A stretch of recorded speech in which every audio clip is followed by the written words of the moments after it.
കോഴിക്കോടാണ് ഇന്ന് രാവിലെ വലിയൊരു ദുരന്തം നമ്മളെ കാത്തുവച്ചത്. കോഴിക്കോട് ആംബുലൻസ് ട്രാൻസ്ഫോമറിൽ ഇടിച്ചു കത്തി, രോഗിക്ക് ദാരുണാന്ത്യം.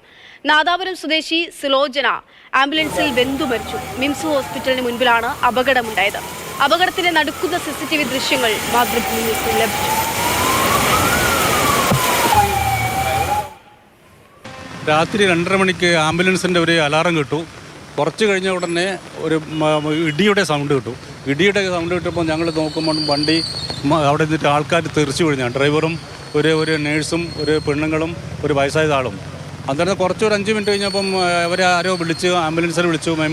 ആംബുലൻസ് വന്നു, അതിലങ്ങ് കൊണ്ടുപോയി. പിന്നെ തീ ആളി പടർന്ന് കത്തിയിട്ട് മേലെ ബിൽഡിങ്ങിൻ്റെ മേലെ എത്തി ട്രാൻസ്ഫോമറിനെ കൊണ്ടിടിച്ചത്. ട്രാൻസ്ഫോമർ പൊട്ടിത്തെറിച്ചു. ആ സമയത്ത് നല്ല മഴയായിരുന്നു. 2:30 മണിക്ക് 2:45 നല്ല മഴയുണ്ടായിരുന്നു. നയൻതാര വിവരങ്ങളുമായി ചേരുന്നുണ്ട്. നയൻതാര, അത്യന്തം വേദനിപ്പിക്കുന്ന നടുക്കുന്ന ഒരു വാർത്തയായിരുന്നു നമ്മൾ രാവിലെ കേട്ടത്. ഇപ്പോൾ അതിൻ്റെ CCTV ദൃശ്യങ്ങൾ ഉൾപ്പെടെ കാണുന്നു. കൂടുതൽ പ്രതികരണങ്ങൾ വരുന്നു. ശരിക്കും എന്തായിരുന്നു ഉണ്ടായത്?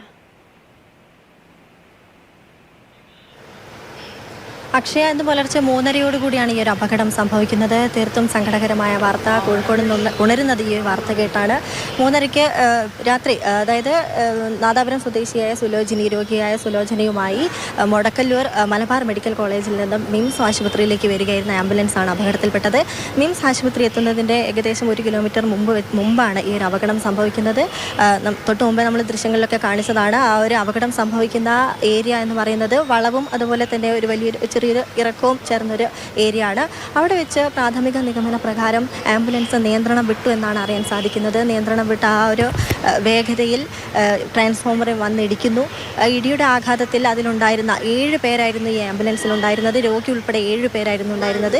ഇവർ ആ ഒരു ഇടിയുടെ ആഘാതത്തിൽ പുറത്തേക്ക് വീണു. രോഗി കൂടാതെ മറ്റെല്ലാവരും പുറത്തേക്ക് വീഴുകയായിരുന്നു എന്നാണ് അറിയാൻ സാധിക്കുന്നത്. ഡോക്ടറും അതുപോലെ നഴ്സിംഗ് അസിസ്റ്റൻറ്റും അയൽവാസിയും ഈ സുലോചനയുടെ ഭർത്താവുമാണ് ഈ ആംബുലൻസിൽ ഉണ്ടായിരുന്നത്. മറ്റുള്ളവരെ ആ സ്ഥലത്തുണ്ടായിരുന്ന ഡ്രൈവർക്കും ഡോക്ടർക്കും അതുപോലെ നഴ്സിനും കാര്യമായ പരിക്കുകളൊന്നും പറ്റിയിട്ടില്ല. ഡ്രൈവർ പോലീസിനെയും അതുപോലെ തന്നെ ഫയർ സ്റ്റേഷനിലേക്കും വിവരം അറിയിച്ചതിനെ തുടർന്ന് അവർ സ്ഥലത്തെത്തുകയും കൂടാതെ ആ ക്ഷണം തന്നെ മിംസ് ആശുപത്രിയിൽ നിന്നും ആംബുലൻസ് അവിടെ എത്തുന്നു. മറ്റുള്ളവരെ ആശുപത്രിയിലേക്ക് മാറ്റുന്നു. ഈ ഒരു സമയത്ത് വളരെ ദാരുണമായൊരു കാര്യം എന്ന് പറയുന്നത്, ഈ ഒരു സമയത്ത് സുലോചനയെ ആ ആംബുലൻസിനകത്ത് നിന്നും രക്ഷിക്കാൻ സാധിച്ചില്ല എന്നതാണ്. കാരണം ആ ഇടിയുടെ ആഘാതത്തിൽ ട്രാൻസ്ഫോമറിന് ഇടിക്കുകയാണ്. ആ സമയത്ത് തീ ആളിക്കത്തുകയാണ് ചെയ്തത്. സമീപത്തുണ്ടായിരുന്ന കെട്ടിടങ്ങളിലേക്ക് പോലും തീ ആളി പടരുന്ന ദൃശ്യം നമ്മൾ കണ്ടിട്ടുണ്ടാവും. ഈ ഒരു സാഹചര്യത്തിൽ രോഗിയായ സുലോചനയെ ആംബുലൻസിനകത്തു നിന്നും രക്ഷിക്കാൻ സാധിച്ചില്ല എന്നത് ദാരുണമായ സംഭവം, സങ്കടകരമായ ഒരു വാർത്തയുമാണ്. നിലവിലിപ്പോൾ 3 പേര്, ഡോക്ടറും അതുപോലെ നഴ്സും ഡ്രൈവറും ഡിസ്ചാർജായി മിംസ് ആശുപത്രിയിൽ നിന്നും പോയിട്ടുണ്ട്. നിലവിലിവിടെ അയൽവാസിയായ പ്രസീത, അതുപോലെ ഒരു നഴ്സ്, സുലോചനയുടെ ഭർത്താവും മിംസ് ആശുപത്രിയിൽ ചികിത്സയിലാണ്. പ്രസീത, ഇപ്പോൾ അറിയാൻ സാധിക്കുന്നത് പ്രസീത വലിയ പരിക്കുകളൊന്നുമില്ല, അവർ ഡിസ്ചാർജായി ഇപ്പോൾ മടങ്ങുമെന്നാണ് അറിയാൻ സാധിക്കുന്നത്. സുലോചനയുടെ ഭർത്താവിന് ഇവിടെ നിരീക്ഷണത്തിലാണുള്ളത്, ICUവിലാണുള്ളത്. നഴ്സിന് കാര്യമായ പരിക്ക് പറ്റിയിട്ടുണ്ട്. അവർക്ക് സർജറി ഉൾപ്പെടെയുള്ളവ വേണമെന്നാണ് ആശുപത്രി അധികൃതർ അറിയിച്ചത്. അക്ഷയ, നയൻതാര, 2-3 കാര്യങ്ങളാണ്. ഒന്ന്, ഇതൊരു മറ്റു വാഹനമൊന്നുമല്ല, ആംബുലൻസ് ആണ്. ആംബുലൻസ് എങ്ങനെ അപകടത്തിൽപ്പെടുന്നു, ഇങ്ങനൊരു അപകടം ഉണ്ടാകുന്നു എന്നുള്ളൊരു പ്രധാനപ്പെട്ടുള്ള ചോദ്യം. മറ്റൊന്ന്, ഇത് കോഴിക്കോട് നഗരത്തിൽ തന്നെയാണ് സംഭവിച്ചിരിക്കുന്നത്. അതായത് തൽക്ഷണം തന്നെ മരണം സംഭവിക്കുകയായിരുന്നു. ഫയർഫോഴ്സോ മറ്റ് രക്ഷപ്പെടുത്താനുള്ള യാതൊരു തരത്തിലുള്ള സംവിധാനങ്ങളും അവിടെ ആ സമയത്ത് ഉണ്ടായിരുന്നില്ലേ? അങ്ങനെയുള്ള കുറച്ചുകൂടി വിവരങ്ങൾ എങ്ങനെയാണ്? തൊട്ടു മുമ്പ് അവിടെ അടുത്തുള്ള ഒരു സെക്യൂരിറ്റി ജീവനക്കാരൻ നമ്മളോട് പറയണ്ടേ, ശബ്ദം കേട്ടതിനെ തുടർന്ന് നോക്കിയതാണ്. ആ ഒരു സമയത്ത് 3:30 സമയമാണ്. അത് മാത്രമല്ല, ഈ ഒരു സമയത്ത് കോഴിക്കോട് നഗരത്തിൽ അല്ലെങ്കിൽ കോഴിക്കോട് ജില്ലയിൽ തന്നെ ശക്തമായ മഴ പെയ്തുകൊണ്ടിരിക്കുകയായിരുന്നു. ആ മഴ ഇപ്പോഴും പെയ്തുകൊണ്ടിരിക്കുന്നുണ്ട്. ഈ ഒരു സമയമായതുകൊണ്ട് തന്നെ ആളുകളൊന്നും ഉണ്ടായിരുന്നില്ല. ഹോസ്പിറ്റലിന് അടുത്തുമല്ല, കാരണം ഹോസ്പിറ്റലിൽ എത്തുന്നതിൻ്റെ 1 കിലോമീറ്റർ മുൻപാണ് ഈ ഒരു അപകടം സംഭവിക്കുന്നത്.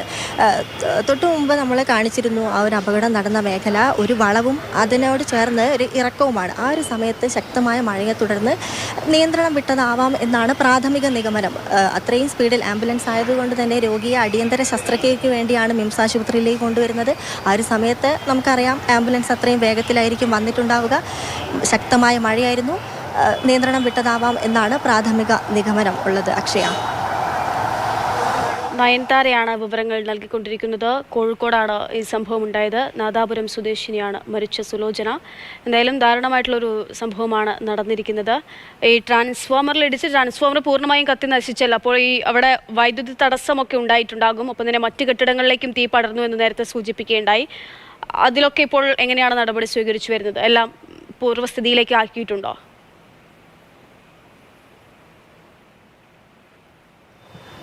ട്രാൻസ്ഫോമറിനാണ് ഇടിച്ചത്. സമീപത്തുള്ള ബിൽഡിങ്ങുകളിലേക്കും തീ പടർന്നിട്ടുണ്ട്. സ്ഥലത്തിപ്പോൾ പോലീസും തൊട്ട് മുമ്പ് ഫയർ സ്റ്റേഷൻ ജീവനക്കാരും എല്ലാവരും ഉണ്ടായിരുന്നു. മറ്റ് നടപടികളൊക്കെ നടന്നുകൊണ്ടിരിക്കുകയാണ്. ഇവിടെ ആശുപത്രിയിൽ ഇപ്പോൾ ബന്ധുക്കളും അയൽവാസികളും എല്ലാവരും എത്തിയിട്ടുണ്ട്. സുലോചനയുടെ ബോഡി കോഴിക്കോട് മെഡിക്കൽ കോളേജ് ആശുപത്രിയിൽ പോസ്റ്റ്മോർട്ടം നടപടികൾക്കായി ഒരുങ്ങാൻ പോവുകയാണ്. ബന്ധുക്കൾ അങ്ങോട്ട് പോയിട്ടുണ്ട് എന്നാണ് നിലവിൽ നമുക്ക് അറിയാൻ സാധിക്കുന്ന വിവരങ്ങൾ. ശരി.